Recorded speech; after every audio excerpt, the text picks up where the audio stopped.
Olá, no vídeo de hoje a gente vai falar de um conceito pouco falado, mas muito útil para gerentes. Para gerentes realmente que praticam, que têm que resolver problemas diariamente, apagar incêndio ou resolver de forma definitiva.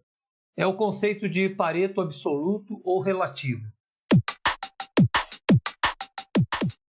Eu vou começar fazendo uma revisão. Por que revisão? Assim, eu tenho um outro vídeo no canal, para quem é novo aqui, eu até sugiro que assista esse vídeo primeiro, que é Pareto para gerentes. Esse vídeo Pareto para gerentes foi desenvolvido assim para aquele gerente prático que está no dia a dia. Foi dado uma visão conceitual básica de Pareto, mas como utilizar ele na prática, como bastante macetes de como utilizá-lo, né?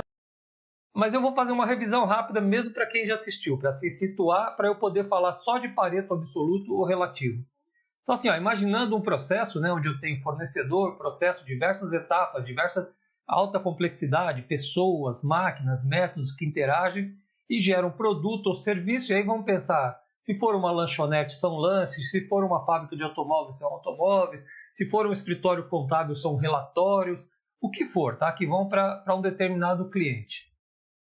E aí vamos focar assim, eu vou pegar um exemplo que eu vou usar durante esse vídeo. Vamos supor, uma empresa que fornece produtos, componentes, serviços e tem, num determinado período, 3.065 unidades de devoluções. Né? Foi devolvido por algum motivo. E aí vamos lembrar esse outro vídeo que eu falei de Pareto para gerentes, que na realidade o problema, antes de se falar em causa, eu posso definir ele por características. Então, por exemplo, a devolução pode ter sido devido a atraso na entrega, pode ter sido devido a produto danificado. Quer dizer, eu não estou falando em causa, eu estou falando o porquê que o cliente devolveu. A causa é um processo de solução do problema para identificar a causa fundamental e resolver. Então, isso aqui são só características. Atraso na entrega, atraso na transportadora, produto danificado, separação errada, faturamento indevido, pedido errado, o que for. Então, o gráfico de Pareto, o conceito do Pareto, foi desenvolvido para apresentar esses dados de uma forma padrão. E então, o que a gente explica no outro vídeo é que o Pareto é composto por a quantidade relativa a cada característica do produto. Então, por exemplo, atraso na entrega foram 1.200 vezes. Eu leio na escala da esquerda aqui o número de ocorrências que teve dentro desses 3.065 unidades. E então, cada ocorrência, como que aconteceu? E se eu quiser saber qual o percentual dessa ocorrência, eu leio no gráfico em amarelo aqui, na linha amarela, e olha, atraso na entrega ocorreu aqui cerca de 38% das vezes foi devido a isso. As duas unidades, o atraso na entrega e atraso na transportadora, eu leio aqui no amarelo e falo, ó, mais de 50% foi devolvido por causa desses dois motivos. E aqui o que o Pareto fala, quais são os 80% mais representativos, se eu quiser eu leio aqui 80% e puxo aqui e falo assim, olha, os três primeiros fatores, motivos de devolução, representam 80% do todo. Agora vou lembrar o que a gente trabalhou no conceito que é, apesar de ser princípio de Pareto, quem deu esse nome, quem criou um conceito muito importante para gerentes, foi Juran, Joseph Juran, um americano que ajudou na construção do modelo japonês de gestão. Então, o princípio de Pareto fala o seguinte, para muitos fenômenos, para muitos problemas que ocorrem no seu processo, agora falando especificamente de processo, Pareto era um economista. Para muitos fenômenos, 80% das consequências decorrem de só 20% das causas. De todas as causas possíveis que geram algum tipo de problema, essas primeiras, esses 80% aqui desses problemas, eles estão localizados em apenas 20% das causas que ocorreram dentro do processo. Daí vem o conceito de causas fundamentais, do gerente procurar atuar em causas fundamentais. Causas não fundamentais provocam problemas, mas provocam pequenos problemas. Então, a ideia do Juran é, pegue esse conceito, esse princípio, e procure identificar as causas que provocaram os 80% do problema. Então, aqui acaba a revisão. Agora vamos falar do objetivo desse curso, que é falar de Pareto relativo e Pareto absoluto. Vamos lá, vamos falar primeiro do Pareto absoluto. Então, vou pegar o mesmo exemplo. Das 3.065 devoluções de produtos, eu monto essa tabela, eu vou levantando esses dados reais, né?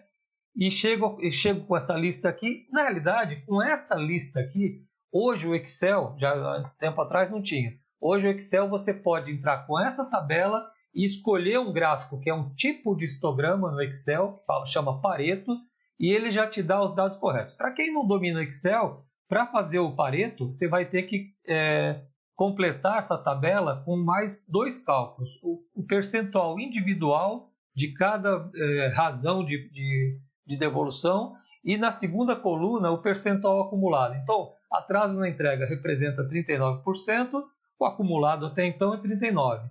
O atraso na transportadora representa 16%, mas quando eu somo com o anterior representa 55%.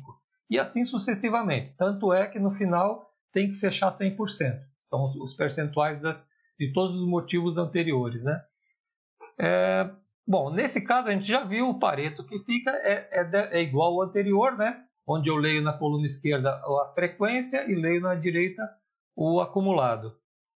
Então aqui eu queria fechar assim, olha, o Pareto absoluto, chama-se Pareto absoluto quando eu faço ele baseado apenas nas razões de devolução e todas as razões com peso 1, peso igual a 1. Ou seja, eu não diferencio a ocorrência de um problema ou de outro. Isso é o chamado Pareto absoluto. Ah, Marcos, para que vai inventar um Pareto relativo? Por quê? Muitas vezes o gestor pode olhar e falar assim, olha, atraso na entrega é o que mais está acontecendo. Mas, por exemplo, ele tem a sensibilidade que a separação errada é o que mais causa transtorno para a empresa. Então, como é que ele vai fazer? Ele não vai seguir o Pareto? Não, mas espera aí, se você acha que o que mais gera custo não custo, por exemplo, né? Não é o atraso na entrega, faz o seguinte, aí vamos para o Pareto relativo. Cria uma coluninha de peso e fala assim, ó, se você tiver os custos, olha, atraso na entrega me custa 50 centavos. Atraso por pedido errado me custa R$7. Então cria essa tabelinha aqui e passa, antes de fazer o Pareto, faz um seguinte cálculo, olha, atraso na entrega é 1.200 vezes 50 centavos, ou seja, 600, o número de ocorrências gerou R$600, o número de problema que teve. Já, por exemplo, produto danificado, pegar um exemplo aqui, 480 vezes que ocorreu, mas custando R$2,50, ou seja, 5 vezes mais do que atraso na entrega. Ele vai representar 1.200 e vai ter 34%. Ou seja, quando você traçar o Pareto desse dado aqui, dessas duas primeiras colunas, ele vai te mostrar que atraso na entrega foi para a terceira classificação.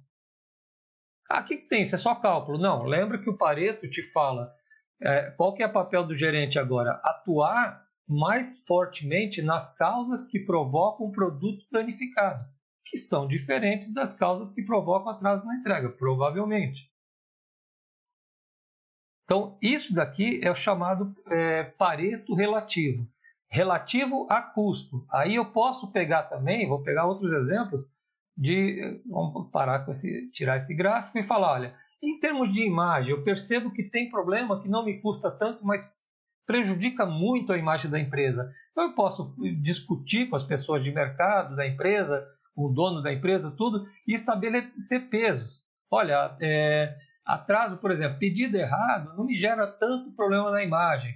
Mas, por exemplo, produto danificado, nossa, hoje em dia com a internet ele faz a reclamação, joga na internet, isso me causa um transtorno danado, vão dar um peso 6.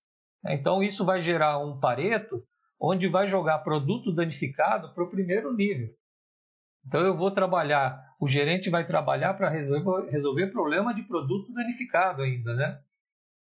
Prioritariamente. Então, tirando só para fechar o exemplo, eu posso ter um problema interno. Poxa, isso aqui causa um transtorno tão grande quando eu tenho que retrabalhar, tal. Não é o atraso na entrega, eu resolvo rapidamente, negocio com o cliente e acabou. Mas aí então eu faço assim, veja quais são os fatores, quais são os pesos dos problemas que me afetam mais. E aí, não vou ler aqui, mas olha, o 7, separação errada, quando eu tenho que corrigir isso, me causa um transtorno danado, porque eu mexo com todas as áreas da empresa.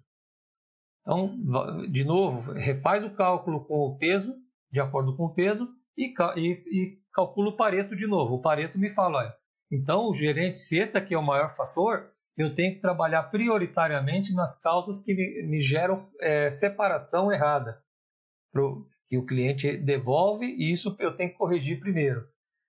Fechando o conceito, chama-se Pareto relativo quando cada tipo de ocorrência tem pesos diferentes de impacto para a minha empresa. Pode ser relativo a custo, a imagem, transtorno interno, a multas, o que for. Tá? Eu posso calcular, não se preocupa muito em falar, mas quais são os fatores que eu vou calcular? Relativo a quê? O próprio gestor sabe o que incomoda ele. Sabe que atuar num problema que ele sente, mas aqui não é o pior. Então, o Pareto relativo te ajuda a recalcular esses dados que você tem. Gente, eu espero que tenha entendido. Esse conceito é muito útil para quem está no dia a dia trabalhando, realmente é muito útil. E eu peço para vocês aí, o que acharam desse conceito? Era conhecido já? É usual? Pode ser útil? Quem experimentar, relata para a gente como é que foi essa experiência. E se inscreve no canal. Nós estamos lançando vídeos semanalmente de acordo com o interesse de vocês. Então, surgiram temas, a gente vai procurar lançar esses vídeos para atender essa necessidade, para atender essa sugestão de vocês. Obrigado, um abraço e até o próximo vídeo.